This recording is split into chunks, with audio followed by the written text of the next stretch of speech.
मित्राणी नमो नमः। मैं सूरज स्वार्थी मेरे यूट्यूब चैनल में आपका स्वागत करता हूं। आज फिर से मैं पुनः आपके सामने उपस्थित हूं एक बुक रिव्यू के साथ में। वो बुक रिव्यू है बुद्ध चरितम भाग द्वितीय का। पहले पार्ट की मैंने रिव्यू अपलोड कर दी है, आप लोग जाके उसे देख सकते हैं। बात करते हैं सेकेंड पार्ट के बारे में, तो सेम प्रकाशन है। महंत श्री रामचंद्र दास शास्त्री जी ने इसकी व्याख्या करी है हिंदी भाषा में संस्कृत से, और चौकम्बा विद्या भवन है, वहाँ से ही प्रकाशित है। तो अगर आपको ये बुक पढ़नी है तो आप चौकम्बा विद्या भवन से अपना संपर्क साध करके ये बुक प्राप्त कर सकते हैं। वाराणसी में भी है और दिल्ली में भी है।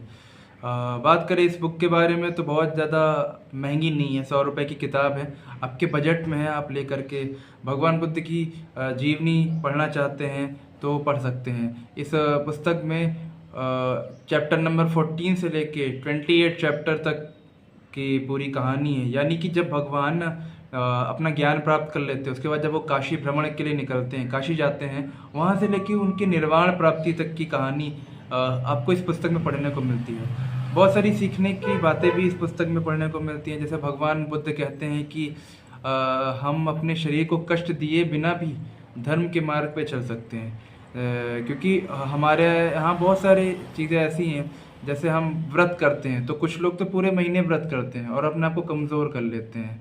तो धर्म के मार्ग पर चलने का मतलब ये नहीं है कि आप अपने शरीर को ही कमज़ोर कर बैठें, क्योंकि कालिदास की एक उक्ति है कि शरीर खलु धर्म साधनम, यानी शरीर जो है वो धर्म का ही साधन है। अगर शरीर नहीं रहेगा तो आप धर्म कहाँ से कर पाओगे। सेम संदेश भगवान बुद्ध दे देते हैं। और इस मतलब बहुत सारी चीज़ें पढ़ने को मिलती हैं, संवाद पढ़ने को मिलते हैं भगवान बुद्ध के कई लोगों से जो उनसे दीक्षा प्राप्ति करने के लिए आते हैं या उनसे शास्त्रार्थ करने के लिए भी आते हैं। जैसे एक आम्रपाली है, महिला थी, उसका संवाद भगवान बुद्ध से है, तो वो पढ़ने को आपको मिलता है।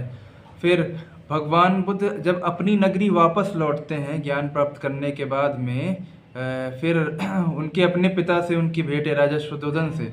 तो राजा शुद्धोधन को भी वो संतुष्ट करते हैं और अपनी पूरी नगरी से मिलने जाते हैं। फिर वहाँ से आगे तक की यात्रा का पूरा वर्णन इस पुस्तक में आपको मिल जाता है। इस पुस्तक में एक बात मुझे और मिली है पढ़ने को, विमान के बारे में पढ़ने को मिला है। विमान यानी हवाई जहाज। अभी तक आपने रामायण में इसका जिक्र सुना होगा कि रामचरित पुष्कल विमान का जो होता है ना, पुष्पक विमान का जिक्र रामायण में है, और महाभारत में भी विमान का जिक्र आप मिलते हैं। तीसरा ग्रंथ मैंने संस्कृत जगत का जो पढ़ा है वो बुद्ध चरितम पढ़ा है, जिसमें मुझे विमान के बारे में बार बार पढ़ने को मिला है। तो ये बात तो पक्का साबित हो जाती है कि हम इंडियंस टेक्नोलॉजी में पहले आगे थे। और हम लोग को इसलिए नहीं पता होता क्योंकि हम अपनी किताबें नहीं पढ़ते, अपने ग्रंथों को नहीं पढ़ते।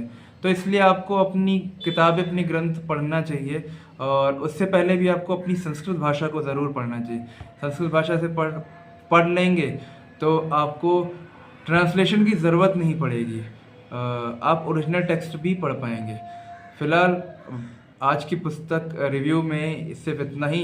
उम्मीद करता हूँ आपको ये वीडियो से बहुत कुछ जानने को मिला होगा, और ज़रूर पढ़िए बुद्ध चरितम, क्योंकि सीरियल और टीवी से अच्छा आपको किताबें बता देंगी भगवान के बारे में या इतिहास के बारे में। तो पढ़ते रहिए और अपना ज्ञान बढ़ाते रहिए। तब तक के लिए आपको नमो नमः।